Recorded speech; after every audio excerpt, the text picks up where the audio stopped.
આ પરિણામની આશા ખુદ ઇવન ભાજપને નહોતી અને નીતિશ કુમારને પોતાને નહીં. નીતિશ કુમાર 20 વર્ષથી સરકારમાં હતા, તો રાતોરાત તમને બ્રહ્મ જ્ઞાન ક્યાંથી દઉં 10,000 રૂપિયા આપવાનું? ચૂંટણી જીતવા માટે કરવું પડે, સામ દામ દંડ ભેદ, એ ભાજપ કરી જાણે છે, તો કોંગ્રેસ કેમ ના કરી જાણે? જનતાને સારા રાજનેતાઓ જોઈએ છે, સાચા રાજનેતાઓ જોઈએ છે કે પછી એમને હિન્દુત્વ જોઈએ છે? 2002 નો રમખાણુંનું હિન્દુત્વનો રંગ ક્યાં સુધી ચાલશે મને નથી ખબર, પણ હજી તો ચાલશે. ખાલી સભા, રેલી કે સોશિયલ મીડિયાના ધુઆધાર ભાષણોથી ચૂંટણી નથી લડાતી. આમ આદમી પાર્ટીને ડબલ ડિજિટમાં પહોંચવા માટે બહુ જ મહેનત કરવી પડે.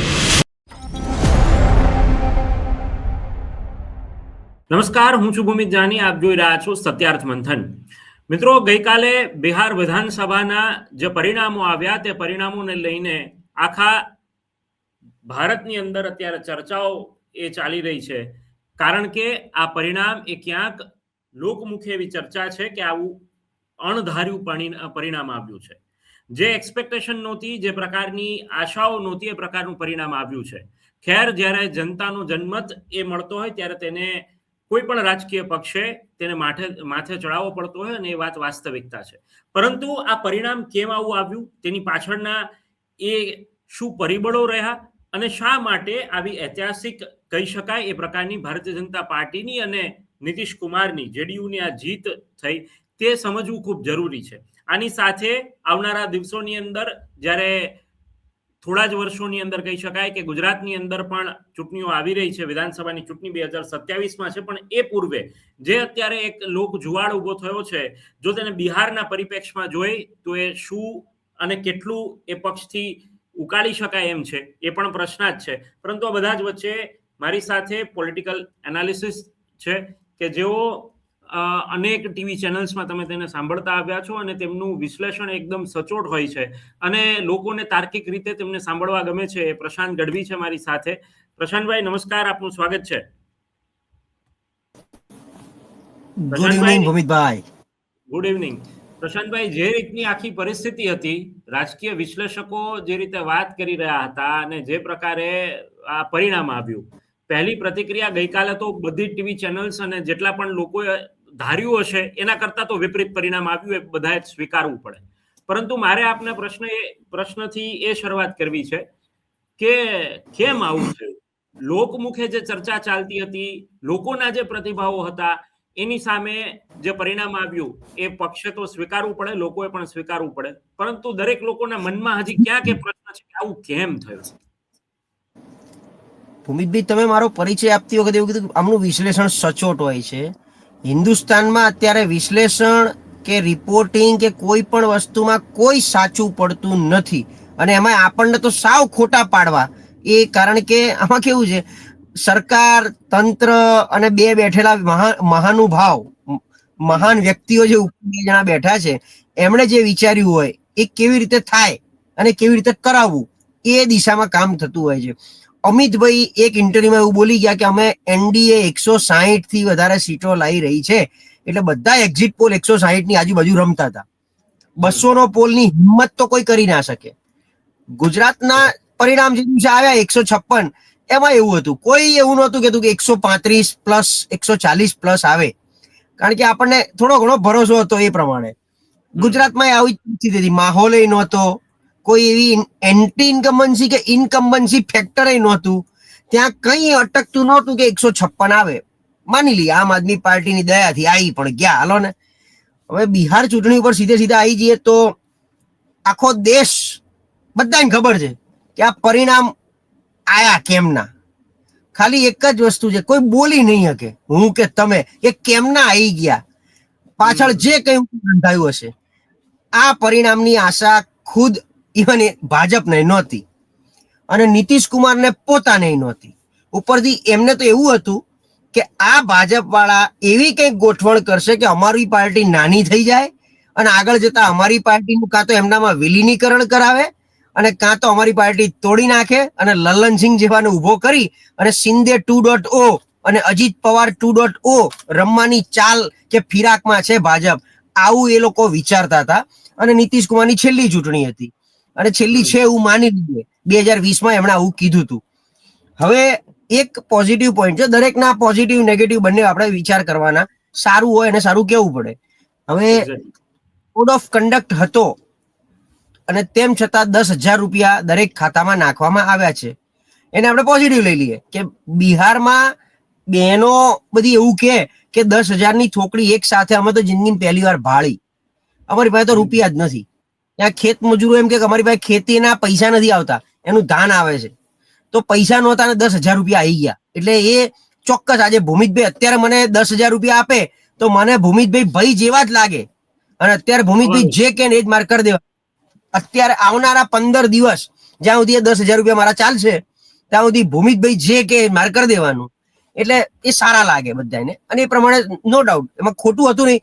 એ આપવાની મેથડ ખોટી હતી કે તમારે આપવા હતા તો તમે ચૂંટણીની રાહ જોતા હતા, તમારે વોટ લેવાતા એટલે આપવા હતા. સરકાર તમારી જ હતી અને નીતિશ કુમાર 20 વર્ષથી સરકારમાં હતા, તો રાતોરાત તમને બ્રહ્મ જ્ઞાન ક્યાંથી દઉં 10,000 રૂપિયા આપવાનું? એટલે આપવા હતા તો હજાર કરીને દર મહિને છેલ્લા 1 વર્ષથી આપવા હતા, જે રીતે જનધન ખાતામાં તમે આપો છો. એટલે જે સપ્ટેમ્બરમાં જ કેમ આપ્યા, અને છેલ્લે 2.5 વર્ષથી તમે સત્તામાં એનડીએ જોડે છો, તો બીજું કંઈક બી આપવું હતું આની જોડે, ખાલી 10,000 શું કામ આપ્યા? અને બીજું અત્યારે આપ્યા 10,000 તો 1 જાન્યુઆરી 2026 ના દિવસે પણ આપી દેજો આવતા વર્ષના.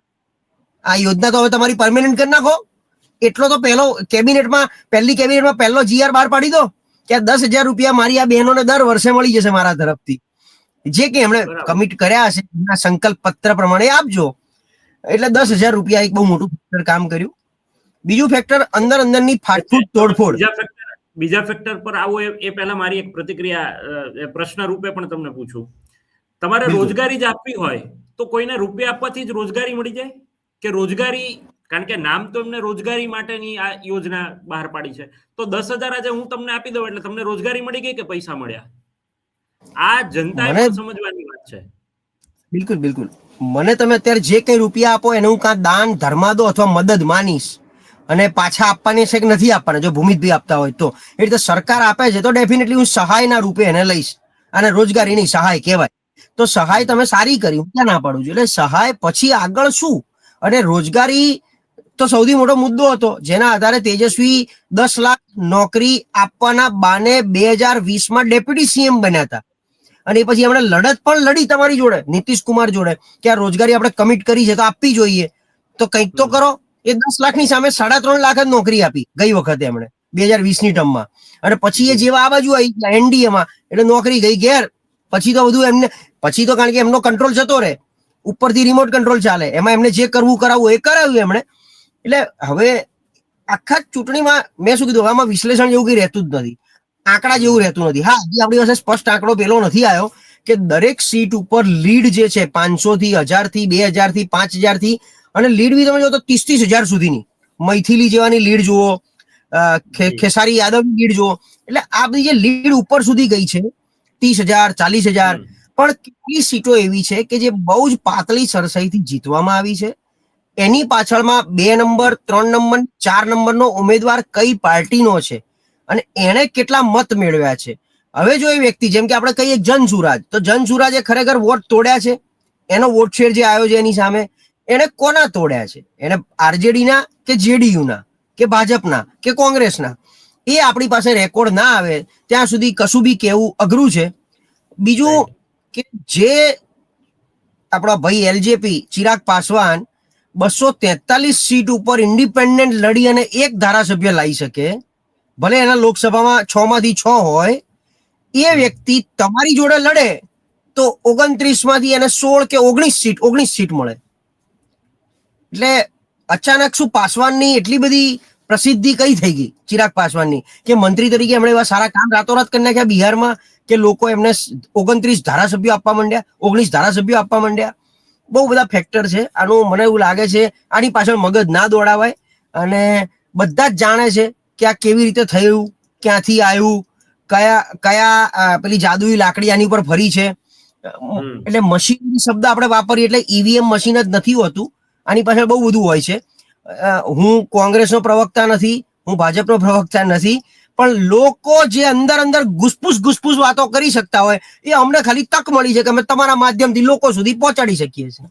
પ્રશાંતભાઈ, ઘૂસપૂસ નહીં, તમને દર્શકો જે જોવે છે એ પણ માનશે અને સ્વીકારવું પડે એવી વાત છે. તમે 80% લોકો જે બિહાર સાથે કનેક્ટેડ છે અથવા તો ગુજરાતમાં રહીને બિહારના ઇલેક્શનને જે લોકો કહેવાય ને કે જેના પર પોતે પોતાનું મત વ્યક્ત કરે છે, આવા લોકો એ મહદઅંશે એવી ચર્ચા કરે છે કે આ એક્સપેક્ટેડ નથી, આ પરિણામ મંજૂર નથી. ઘણા બધા લોકો તો એવી પણ વાત કરે છે કે આ પરિણામ આવું એ કદાચ અમને કલ્પના તો જવા દો, પરંતુ એવું જ લાગે છે કે આ કંઈક ગોટાળો છે. ખેર, હવે એ જનમતને આપણા લોકો કઈ બદલી નથી શકવાના. ખેર, ઘણી બધી એસઆઈઆર ની જે વાત હતી તેની અંદર 69 લાખ વોટ કાપવાની ને પછી એ જે આખી પ્રક્રિયાની વાત હતી એ પણ આની અંદર એક ભાગ હોઈ શકે અને એ શંકાના દાયરામાં છે. તમે ને હું આપણે બહુ સારી રીતે તેને સમજીએ છીએ. બીજા પ્રશ્ન પર એ આવું છું પ્રશાંતભાઈ કે કોંગ્રેસ, ખાસ કરીને હું નામ સાથે કહું તો અહેમદ પટેલના દીકરી મુમતાઝ પટેલ એક ટ્વીટ કરે છે, જે ટ્વીટ ખરેખર કોંગ્રેસે આમ જો એને પક્ષ વિરોધી પ્રવૃત્તિ ના ગણે તો એને સમજણ રૂપે એને જોવે તો ઠીક છે, બાકી તો પછી કોંગ્રેસ તો એક કરતી આવી છે. એ લખે છે કે ભાઈ દર વખતે અને જ્યારે ઇલેક્શન આવે ત્યારે એના પરિણામો જોઈને જે છેવાડાના કાર્યકર્તાઓ છે, જે મહેનત કરે છે, એને કેટલો ટાઈમ આ સહન કરવાનું છે અને ક્યારે સત્તા માટે કેટલું તડપવું પડશે એ પ્રકારની એની વાત છે. લીડરશિપ પર પણ સવાલ ઉઠાવે છે. હવે મારે એ સમજવું છે, હવે ગુજરાતની અંદર તમે અત્યારે જુઓ અને બિહારની અંદર ભારતીય જનતા પાર્ટી એક જબરદસ્ત વાત એમને વાયરલ કરી સોશિયલ મીડિયા પર કે બહુ તમે વિસાવદરવાળી કરવા નીકળ્યા છો ને, બંને પક્ષને જોડીને વાત કરું છું, બરાબર. હવે ગુજરાતની અંદર બિહાર વાળી થવાની છે. તમે આ બંને પક્ષને ગુજરાતના પરિપ્રેક્ષમાં બિહારની વાત જુઓ તો અહીંયા તમને શું એવું પોટેન્શિયલ લાગે છે કે આ બંને પક્ષ જે અત્યારે વિરોધની અંદર કહેવાય કે લોકોનો જન આક્રોશ મેળવવા માટે પ્રયત્ન કરે છે, આપણે અહીંયા ઇલેક્શન અને આ બિહારની વાત તમે કેવી રીતે જુઓ? ગુજરાત પ્રત્યે મને સાચું કહું ને બહુ અપેક્ષા કોઈની પણ નથી. અને ગુજરાતમાં આપણે આટલા વખતથી જોઈ રહ્યા છે આ બધી વસ્તુ કે શું ચાલે છે, મત મળે છે નથી મળતા. 156 આવી ગઈ. રાજકોટમાં ટીઆરપી કાંડ થયો છે, બરોડામાં હરણી કાંડ થયો છે, અમદાવાદમાં બ્રિજો તૂટ્યા છે, સુરતને કદાચ નાની મોટી વસ્તુ બાકાત રાખીએ, આ બધું જ થયું છે ને તો કોર્પોરેશનની ચૂંટણી ફેબ્રુઆરી માર્ચમાં છે જ. અને ભૂમિતભાઈનો મને ફોન આવશે કે પરિણામના દિવસે પણ ચર્ચા કરવી છે અને પરિણામ ઉપર બીજે દિવસે ચર્ચા કરવી છે, ત્યારે આપણે વાત કરશું. ખ્યાલ આવી છે. ગુજરાતમાં આપણે માની લઈએ છીએ કે કોઈ પણ પ્રકારની મશીનરી બીજી કોઈ રીતે કામ નથી કરતી, તંત્રથી માંડી કોઈ બી. જેમ અહીંયા તો જ્ઞાનેશ સિંહ ઉપર સીધા આક્ષેપો બહુ થયા બિહારમાં. ગુજરાતમાં ખબર નહીં સમાવ હજી પણ હિન્દુત્વના રંગે રંગાયેલી જનતા ક્યાંય કોંગ્રેસને સ્વીકારવા તૈયાર નથી. એ 2002 કર્ફ્યુ અને ખાસ કરીને કદાચ આજ સુધી ખબર નહીં, હું તો બોલું છું સ્પષ્ટ કે ભાઈ 2002 રમખાણો થયા અને એમાં એક ચોક્કસ વર્ગની ઉપર જે તવાઈ મચાઈ નાખી હતી અને એ દિવસથી એ લોકો શાંત છે, બસ એનો અમે આનંદ લૂંટી રહ્યા છે. એટલા માટે ભાજપ સારી છે. આ જે છે, મેં શું કીધું, હું કોઈનો વિરોધ કરવા બેઠો જ નથી, પણ જેનેરિક વાત છે. તો એ જ 2002 રમખાણોનું હિન્દુત્વનો રંગ ક્યાં સુધી ચાલશે મને નથી ખબર, પણ હજી તો ચાલશે. એટલે અને ગુજરાતની જનતાથી માંડી ત્યાંના રાજકીય પાર્ટી પાસે પણ મને કોઈ અપેક્ષા નથી. જો કોંગ્રેસને ગુજરાતમાં ઉપર આવવું હોત તો રાહુલ ગાંધી છેલ્લા 6 મહિનામાં, આજે આપણે નવેમ્બર 2025માં બેઠા છીએ, પહેલી વારે ફેબ્રુઆરી કે જાન્યુઆરીમાં આવ્યા હતા ત્યારથી બોલ કર્યા છે કે ભાઈ અમારા કોંગ્રેસમાં લોકો મનથી ભાજપના છે, ખાલી બહારના તનથી કોંગ્રેસી છે, ધડમૂળથી ફેરફાર કરી નાખશું, આમ કરી નાખશું, તેમ કરી નાખશું. એમણે એ જ પ્રદેશ પ્રમુખને પાછા બેહાડ્યા છે જે જૂના ભૂતકાળમાં કંઈ જ નથી કરી શક્યા. બીજું એટલે કોઈ એવા રોકેટ સાયન્સ અથવા કોઈ વાત જેને કહેવાય ને રોકિંગ ડિસિઝન નથી લીધા હજી કોંગ્રેસે. એ જ કોંગ્રેસ રોડ ઉપર ક્યાંય હજી નથી દેખાણી કોઈ બી રીતે.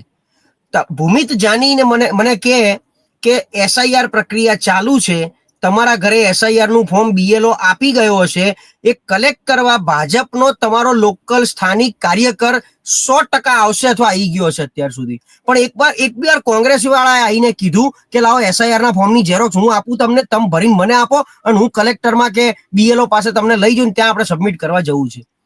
જો બીએલઓ જોડે ભાજપ બીએલએ આપી શકતો હોય તો કોંગ્રેસે બીએલએ કેમ ઉભા નથી કરતા? એમણે બી કોઈ પ્રકારની એમની તૈયારી નથી લોકો સુધી પહોંચવા માટેની, લોકો માટે કંઈક ઇલેક્શનના ફોર્મેટમાં વાત કરવાની. કોઈ ખાલી સભા રેલી કે સોશિયલ મીડિયાના ધુઆધાર ભાષણોથી ચૂંટણી નથી લડાતી. 100% એ રીતે ભાજપને માનવું પડે આપણે કે માઇક્રો મેનેજમેન્ટ, બૂથ લેવલના પ્લાનિંગ ખોટા કે હાચા, પ્લાનિંગ તો કરે છે ને માણસ, કામ તો કરે છે ને. એમ કોંગ્રેસની કોઈ ઇમ્પ્લિમેન્ટ કરી જાણે છે, એક શબ્દમાં કહીએ તો. બિલકુલ ગ્રાઉન્ડ ઉપર ઇમ્પ્લિમેન્ટેશન તમને દેખાય છે કોઈ બી રીતે. મેં શું કીધું, ભૂમિત જાની મને કહી દે, હું જ્યાં રહું છું મારું નામ મારા વિસ્તારમાં થોડું ઘણું આ રીતે પ્રસિદ્ધ હોય ટીવીના માધ્યમથી.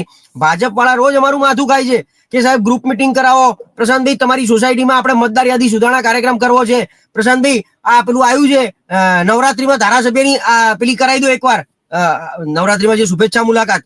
એક પણ કોંગ્રેસી આજ સુધી મને ફોન નથી આવ્યો. નહીતર આપણે તો હું તમે તો એ લેવલના માણસો છે ને કે આખું કોંગ્રેસ આપણને ઓળખે છે. આજ સુધી એક પણ, અને હું 1000 વાર ડિબેટ થકી કહી ચુક્યો છું કે એક કોંગ્રેસી વ્યક્તિ મને ફોન તો કરો યાર કે પ્રશાંતભાઈ તમારે ત્યાં ગ્રુપ મિટિંગ કરાવો, પ્રશાંતભાઈ તમારી સોસાયટીમાં મારે આ કાર્યક્રમ કરવો છે કરાવો, તમારા વિસ્તારમાં એક નાનકડું બેનર પ્રશાંતભાઈ લગાવી આપો. મને એક કોંગ્રેસી ફોન મને કરતું હજી નથી કરતું. આ કહીશ ને પછી એ કોઈ નહીં કરે. તમારા માધ્યમથી કહીશ, તમે આ વિડીયો કોંગ્રેસના ગ્રુપમાં મૂકી દેજો કટ કરીને. તમે આ વિડીયો કોંગ્રેસના પ્રદેશમાં સીધો મોકલાઈ દેજો. તમે આ વિડીયો કોંગ્રેસના વેજલપુર, મારું વેજલપુર વિધાનસભા છે, એમાં જે ગઈ વખતે ચૂંટણી લડ્યા છે એ વ્યક્તિ ફોન કરીને મોકલજો. તો પણ એનો ફોન આવનારા 6 મહિના સુધી નહીં આવે. ક્યાંક પ્રસંગોમાં મળી જશે ત્યારે મને કહેશે. હવે આમાં આપણે કોંગ્રેસને મત આપવા હોય તો કેમના લોકો આપે? ભૂમિભાઈ હું ખોટો જ, મને તમે કહો. આ કોંગ્રેસ સુધારણાની નેમ મેં કે તમે લઈ રાખી છે? આપણે કઈ કે કેટલું કહેવાનું એમ. એટલે રોડ ઉપર એમની કોઈ તૈયારી નથી દેખાતી. મેં કીધું એમ આ BLA એ લોકો ના આપી શકે, બૂથ લેવલ એજન્ટ. દરેક બૂથ ઉપર કોંગ્રેસનો એક એજન્ટ હોતો જ નથી. ભાજપના બૂથની પેજ સુધીના એજન્ટો છે જે તમને ફોન કરીને પૂછી લે મત આપવા ગયા હતા. 5:30 વાગ્યે તમે મત આપવા નહીં જાઓ ભૂમિતભાઈ તો ભાજપમાંથી ફોન આવશે કે ભૂમિતભાઈ મત આપી આયા. તો એ લોકો આ લેવલે કામ તો કરે છે. હું કહું છું પાછળ એમની વૃત્તિ જે હોય સારી નરસી, પણ ચૂંટણી જીતવા માટે કરવું પડે, સામ દામ દંડ ભેદ, એ ભાજપ કરી જાણે છે તો કોંગ્રેસ કેમ ના કરી જાણે? જી ચોક્કસથી તમે કીધું કોંગ્રેસની વાત કરી, ગુજરાતના પરિપ્રેક્ષમાં જ આપણે વાત કરી રહ્યા છીએ ત્યારે ત્રીજો વિકલ્પ અત્યારે આમ આદમી પાર્ટી એ લોકોના મનમાં અત્યારે તેમને જગ્યા બનાવી છે. મને નથી ખબર કે કેટલા સક્ષમ છે કે કેવી રીતે થશે, કારણ કે એ ચૂંટણીના પરિણામો પર જ આપણે ચર્ચા કરી શકીએ જ્યારે આવશે ત્યારે. પરંતુ તમને શું લાગે છે ગુજરાતના પરિપ્રેક્ષમાં જ્યારે આ વાત જોઈએ ત્યારે ત્રીજા પક્ષ ફાવશે નહીં ને ચાલતો નથી ને આ બધી વાતની જગ્યાએ તમને હવે એવા અણસાર દેખાય છે કે ક્યાંક જો આવું નવું ચાલ્યું તો ત્રીજો વિકલ્પ અત્યારે કોંગ્રેસનું સ્થાન લઈ લેશે અને કોંગ્રેસ ત્રીજા નંબર પર આવશે જેવી રીતે બિહારમાં થયું? એમાં એવું છે હજી પણ આમ આદમી પાર્ટીમાં જે બબલ 2022માં કેવું હતું, ચૂંટણીના 1 વર્ષ પહેલા બહુ મોટો બલૂન બન્યો હતો, પછી બલૂન અચાનક ફૂટી ગયો.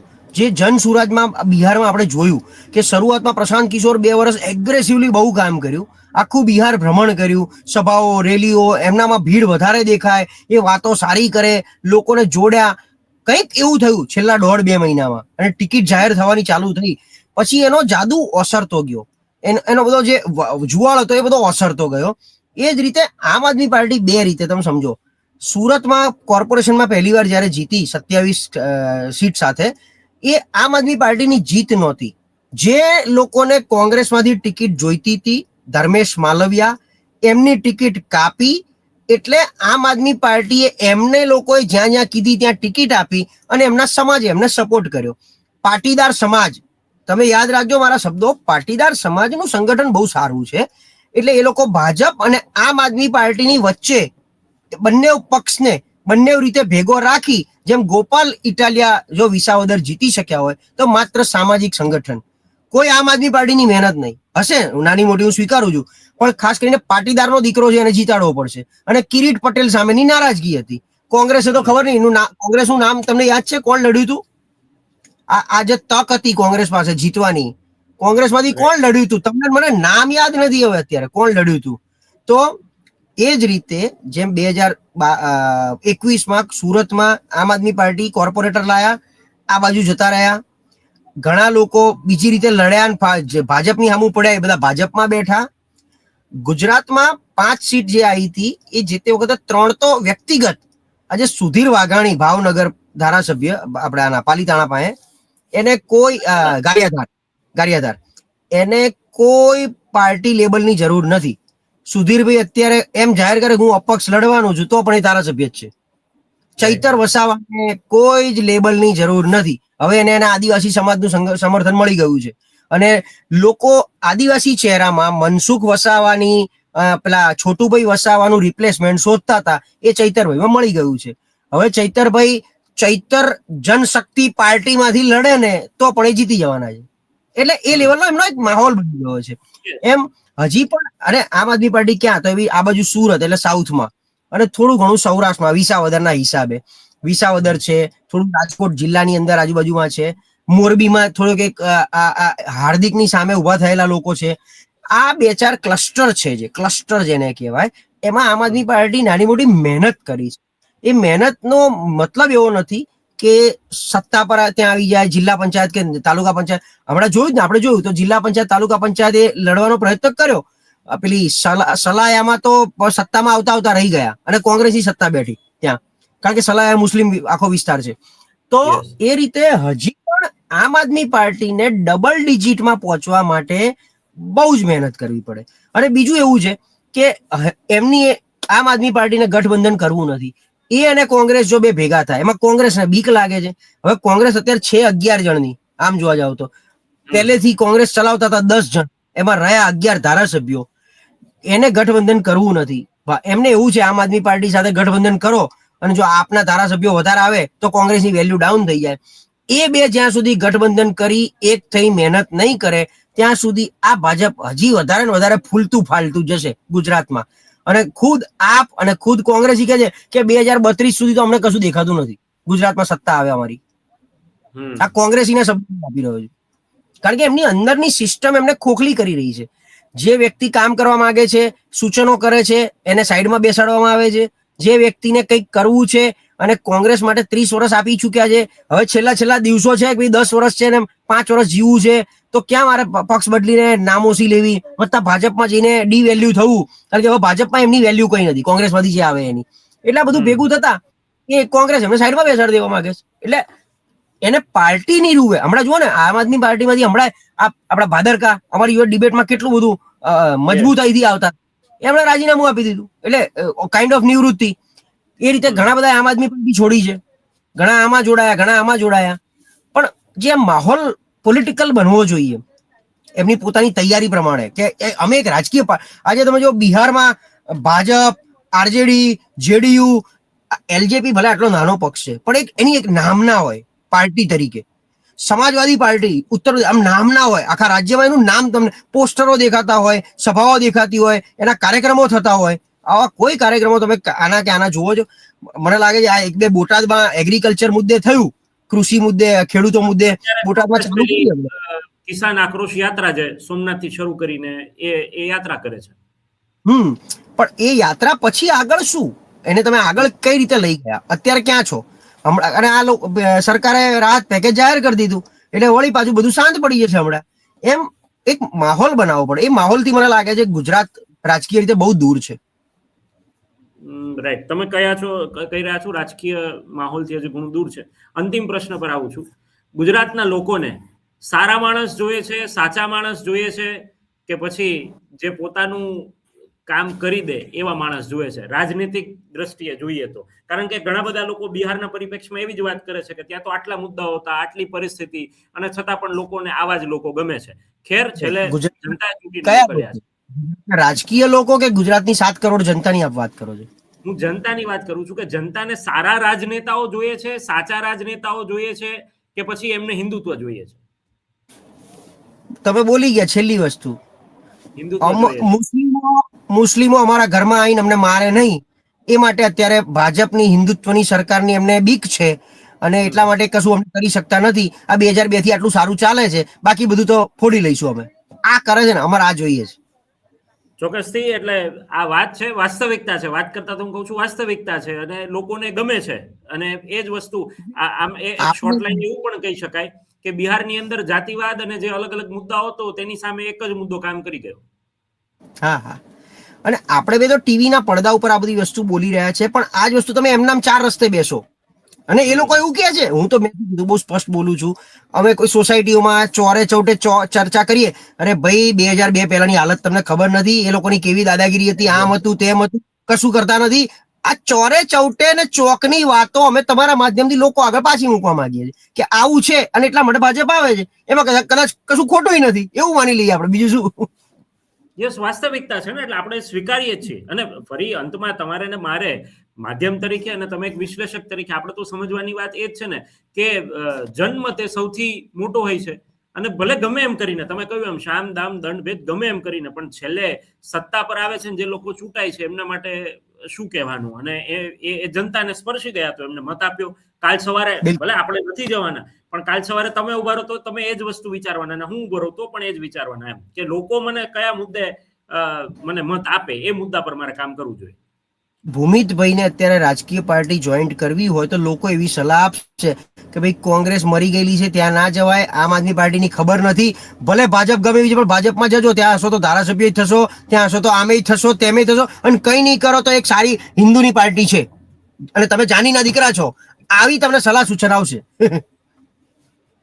ભલે એ તો આપણો કોઈ એવો વિચાર છે નહીં, એક એક્ઝામ્પલ રૂપે આપણે વાત કરી, પણ મજા આવી આપ અમારી સાથે જોડાયા અને આ મુદ્દે વિસ્તૃત ચર્ચા કરી. અને ગુજરાતના પરિપ્રેક્ષમાં મને તો ખાસ ચર્ચા કરવી હતી, કારણ કે ગઈકાલે બધા જ લોકોએ બિહાર કર્યું અને ઘણા બધા લોકોએ સોશિયલ મીડિયામાં એવી વાતો પણ કરી કે હવે ગુજરાતમાં બિહારી લોકોની સંખ્યા ઘટશે કારણ કે ત્યાં રોજગાર મળી જવાનો છે.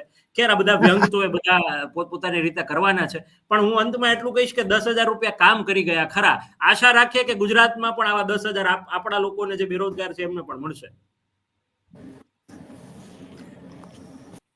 તો આ હતા પ્રશાંત ગઢવી, જેઓ રાજકીય વિશ્લેષક છે અને જે તેમને વાત કહી તે વાસ્તવિકતા છે. ભલે ગમે તે રિઝલ્ટ આવે, પરંતુ જનાધાર એ સ્વીકારવો પડે છે અને જનતાનો મત એ સર્વોપરી હોય છે, જેને શિરે ચડાવવો પડે, અને એ જ વાત એ સ્વીકારવી પડે. ગમે એટલા મુદ્દા હોય, ગમે એટલી વાત હોય, સમજવાના અહીંયા જે વાત છે તે એ જ આવીને ઊભી રહે છે કે જનમત એ મહાન છે, પરંતુ જનમતની સાથે જનમતને ઓળખવો એનાથી મોટું કામ છે, વિશ્વાસ જીતવો એનાથી મોટું કામ છે, જે બિહારની અંદર ભારતીય જનતા પાર્ટીએ કર્યું. ગુજરાતની અંદર 2002 થી જે 2002માં રમખાણો થયા અને ત્યાર પછી જે લોકોના મનમાં જે એક ભારતીય જનતા પાર્ટીની અને એમાં પણ નરેન્દ્ર મોદીની જે છાપ ઉપસી તે આજે પણ બેદાગ છે, અને એ છાપ પર આજે પર લોકો મત આપી રહ્યા છે, જે સ્વીકારવું પડશે. આ વાત એવી નથી કે કોઈ હવામાં આપણે વાત કરતા હોય, આપણે ગ્રાઉન્ડ પર જોઈએ છીએ. લોકો આજે પણ તમે પૂછો ત્યારે ઘણા બધા લોકો એવું કહે છે કે અમે લોકો જાતિવાદમાં નથી માનતા, હિન્દુ મુસ્લિમ કરીને ભડકાવે છે, પરંતુ હવે ગુજરાતની જનતા જાગૃત થઈ છે. મને લાગે છે કે ગુજરાતની જનતા એ જાગૃત થઈ હોય તો આવનારી ચૂંટણીઓની અંદર પરિણામોમાં ચોક્કસથી ખબર પડશે, અને ત્યારે ફરી પાછા આ પ્લેટફોર્મ પર આપણે લોકો ચર્ચા પણ કરીશું. ખેર, વાત એટલી જ છે કે જનતાના મુદ્દાને, જનતાના આક્રોશને, જનતાની નાની નાની જે વાત છે, સમસ્યા છે, તેને ભારતીય જનતા પાર્ટી એ ઓળખી જાય છે, અને છેલ્લે એનું સોલ્યુશન ના આવે તો કાંઈ નહીં, પરંતુ છેલ્લે ઈવીએમ સુધી જતા લોકો તો ભારતીય જનતા પાર્ટીનું બટન દબાવે છે. આવું બિહારની અંદર અને જે નીતિશ કુમારની પાર્ટી જેડીયુ સાથે થયું તેનું સ્પષ્ટ આપણને ઉદાહરણ એ તાજું આપણી સામે છે. આવનારા દિવસોની અંદર ચૂંટણીઓ આવશે. આમ આદમી પાર્ટી પણ અત્યારે મહેનત કરી રહી છે, કોંગ્રેસ અત્યારે મહેનત કરી રહી છે, પરંતુ કોંગ્રેસના નેતાઓ, કોંગ્રેસની અંદર જે રહેલા લોકો છે એ પણ ખુલ્લીને બોલી રહ્યા છે, કહી રહ્યા છે કે નેતાગીરીનો અભાવ, ક્યાંક જે મુદ્દાઓ છે તે લોકોને નથી જોડતા, અને એટલા માટે આ બધું અલગ અલગ ઘણા બધા વિષયો ચાલી રહ્યા છે. પણ આમ આદમી પાર્ટીને એક આશા છે, ગુજરાતને પણ એક આશા છે એક વિકલ્પની, પરંતુ અત્યાર સુધી એવું કહેવાતું હતું કે ગુજરાત પાસે વિકલ્પ નહોતો, રાજનૈતિક વિકલ્પ નહોતું, એટલા માટે માત્ર ભાજપ તરફી મતદાન થતું હતું. હવે વિકલ્પ છે.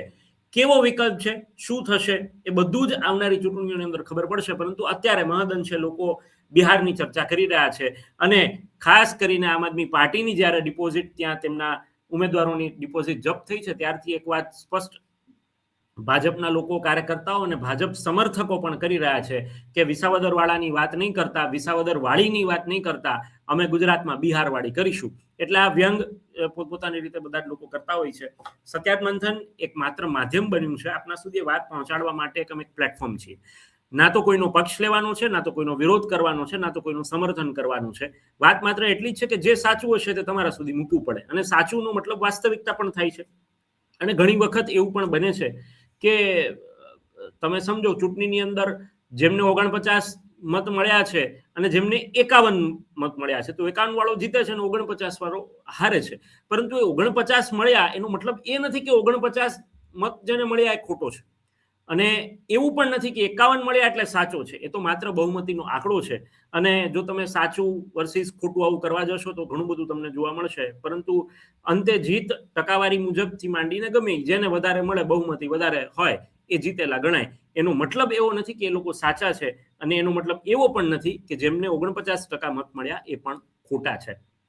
ઘણી બધી સીટ્સ પર અત્યારે જે આકલન સામે આવી રહ્યું છે તે આકલન એવું છે કે જે પાર્ટીને ઓછા મત મળ્યા છે તેને વધુ સીટ મળી રહી છે, અને જેમને વધુ મત મળ્યા છે તેમને ઓછી સીટ મળી છે. આવા પણ ન્યૂઝ અત્યારે ધીરે ધીરે આગળ વધી રહ્યા છે. તેના પર પણ રિસર્ચ કરીને આપણા સુધી એ માહિતી પહોંચાડવાનો પ્રયત્ન કરીશું. અત્યારે બસ આટલું જ. આપના પ્રતિભાવો કમેન્ટ બોક્સની અંદર જણાવવાનું ભૂલશો નહીં. ફરીથી મળીશું નવી વાત અને નવા મુદ્દા સાથે. ત્યાં સુધી આપ જોડાયેલા રહો સત્યાર્થ મંથન સાથે. નમસ્કાર. સત્યાર્થ મંથનની યુટ્યુબ ચેનલ સબસ્ક્રાઇબ કરવાનું અને બેલ આઇકોન પ્રેસ કરવાનું, સાથે જ સત્યાર્થ મંથનનું ફેસબુક પેજ લાઇક અને ફોલો કરવાનું, અને ઇન્સ્ટાગ્રામ પેજ સાથે જોડાવાનું પણ આપ ચૂકશો નહીં. અત્યારે બસ આટલું જ. મને આપશો રજા. આપ જોડાયેલા રહો સત્યાર્થ મંથન સાથે. નમસ્કાર.